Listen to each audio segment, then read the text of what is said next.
Hello, welcome to your Monday Sports Extra. I'm David Freezer here at David Lloyd Norwich, where Norfolk's wheelchair tennis star Alfie Hewett is being put through his paces ahead of Wimbledon. I may even have a few games with him myself. First up here is Jake Watson with your full weekend recap and the latest Norwich City news.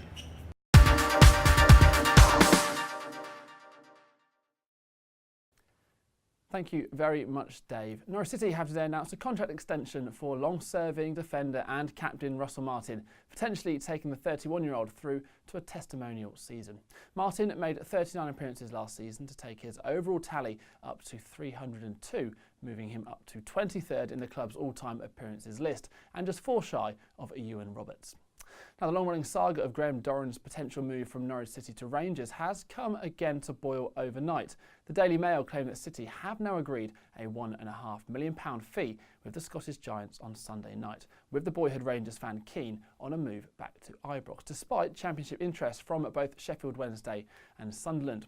The midfielder scored 9 goals in 67 games since initially joining on loan from West Brom back in 2015, where he played a pivotal role in that promotion season via the playoffs.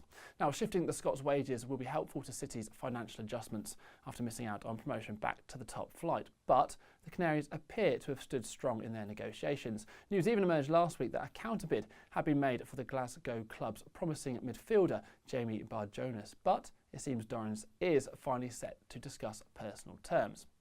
Burton Albion have today appointed the former Norwich City chief executive Jez Moxey as a non-executive director. Now, Moxey left Carrow Road after less than 7 months in charge back in February. That was following criticism from fans for a lack of communication and poor customer service issues.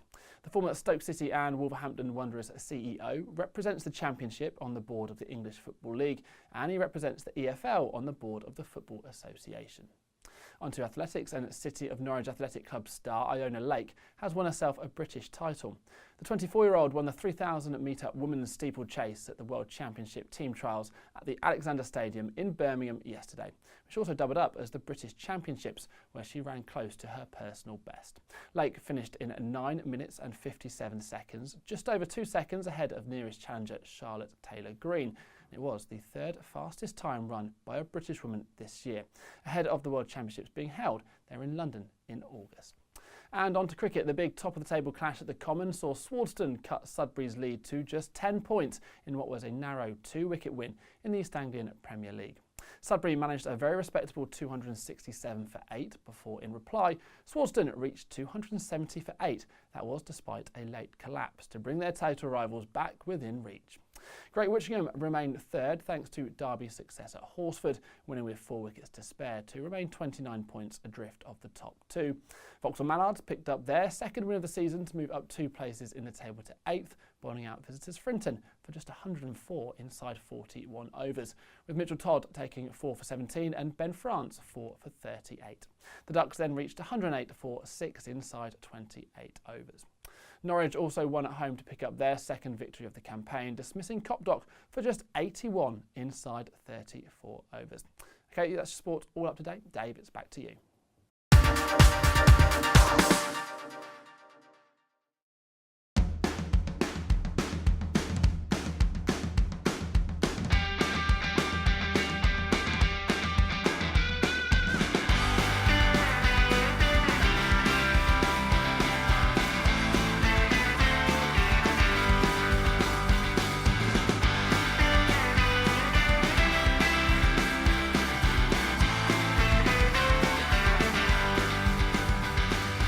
Thanks, Jake. I'm here with Alfie Hewett as he prepares for Wimbledon, and we just had a few games, and as you can see from my face and the sweat on my forehead, I was given a fairly good beating. I think Alfie just about won. I think I got 1 point, so I'll take that.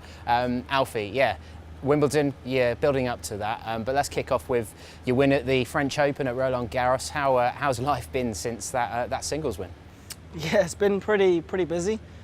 Straight after the win, not only did I have the doubles final, but the next day I was filled with media and interviews, so that was pretty busy. That was quite an intense period for me.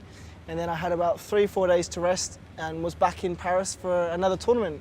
And got back Tuesday. I've had 3 days rest again, and now I'm getting back into my training for Wimbledon. And winning that singles title, such a big moment for you. What was it like on the day? Because it was really hot, wasn't it? It was a real physical battle for you to actually do it as well. Yeah, the whole week was a physical battle because being on the clay for us is tough. It creates more friction to push. It's not as easy, and the day was hot. I remember that, and the conditions weren't easy. And playing against such a tough opponent, Gustavo it was never going to be easy for me to win that. And having, like I said earlier, 6-love, 2-love down, and match points against me, it kind of made the moment a little bit more special. So in this past year, you've won the Wimbledon doubles title, you've won 2 silver Paralympic medals, you've won the French Open final. Do you have to sort of pinch yourself a little bit? Are you just loving the moment? You're just taking everything as it comes? Yeah, I think if you told me a year ago that I would have achieved this, I would never have believed you.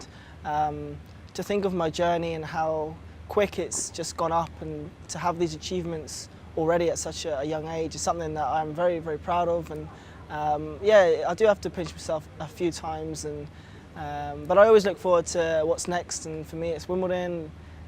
But I do have nights, and I do have moments where I kind of have flashbacks about what I've done. And actually, yesterday I was looking back at my matches from Rio because just have this flashback, and let's watch a few of the matches. And so I did, and it's just amazing what's gone on this last year. But you get so stuck in the moment, and then right, it's time to move on. So you never really have a chance to probably let it sink in. And I don't even think the French Open has sunk in yet. But when I have some downtime, I certainly will do. Okay, and your objectives going into Wimbledon, obviously you and Gordon won the doubles last year. You're pairing up again in the doubles, aren't you? So you've also just had this singles success in Paris. So is it just going in all guns blazing? You just want to try and win both? Yeah, I believe I can win both, but it's such a strong field. I wouldn't be able to put my money on any player. I think anyone can win it that week, and I'm playing good tennis. I feel like I'm on good form.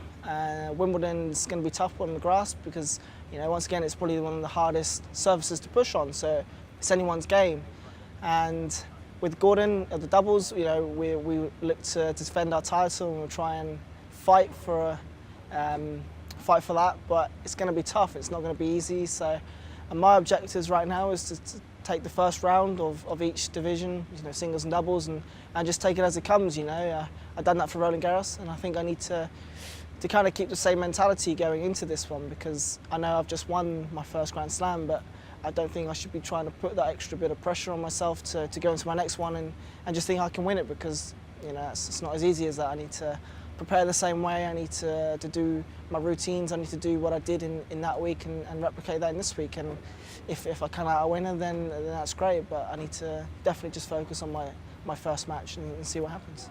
We've obviously been following your progress for a number of years now, and the game is sort of growing at a huge rate, isn't it? So you've played a lot of tournaments. I remember speaking to you a few years ago, and you were sort of trying to deal with nervous energy in your first Wimbledon, 3 years ago. So do you feel like you've conquered that a bit now because you've had so much experience?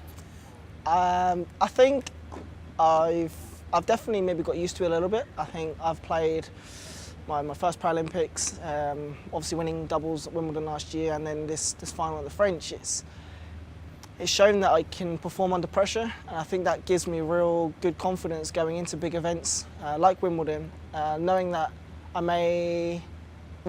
would think that I would rise to the occasion. That's one of my, I'd say, strongest attributes as a tennis player, is that I'm fearless on the tennis court. No matter what event, no matter what pressures are on me, I just give it my all, and I certainly have shown in this last year what I can do on the big stage, and definitely in the past that was a thing. I remember talking to you about that and how nervous I got on the big stage, but I've learned from it. I'm a quick learner, and I've gone back. I've got a sports psych now, which also helps, and I have my certain routines that I do, and that definitely helps me with the nerves. I'm always going to be nervous, especially at Wimbledon. There's never going to be a time where I'm not nervous, and I think if we reach the final, it's going to be a big crowd. There's going to be a lot of eyes on us, so we'll see.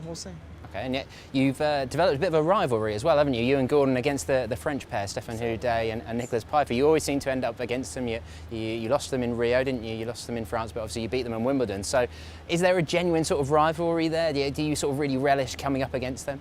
Yeah, I think this is going to, it's been 7 finals this year, just this year, 7 finals. That's quite some rivalry that I think in wheelchair tennis, I don't think that's really happened before. It shows what great pairs we are, that we both keep reaching our final, and well, like you said, we've only beaten them at Wimbledon, so it's been tough since, because we've not beaten them. We beat we beat them once in South Africa this year in a final, but this year we've lost to them I think 5 or 6 times. So going into Wimbledon, we're very much pumped to make sure that we beat them, but we won't play them first, so we've got to concentrate on our first doubles match. But if we do come up against them again, then yeah, I think it's going to be some final. Okay, you're still 19, but you're ranked 6th in the world for singles and 4th in the world for doubles, is that right, at the moment? So that's not half bad going. So you're back in Norfolk at the moment. Do you feel like you get recognised now? Do you feel like when you go to tennis clubs, everybody's really sort of really knows you're here? Especially, at David Lloyd here, I've been training at this venue for a while now, and I've known a lot of the members, and they've known me ever since I was kind of a junior. So they've followed me, and when I do come in here, the receptionists and the people, especially in the tennis people here, they do ask how I'm getting on, or they've already followed me and they come up and congratulate me. So that's a really nice feeling, and some even like the footballers, saying congrats on social media, stuff like that. That really is quite. It's a nice feeling. It's quite, to be recognised. And sometimes in this city, people will come up, but yeah, no, it's a great feeling.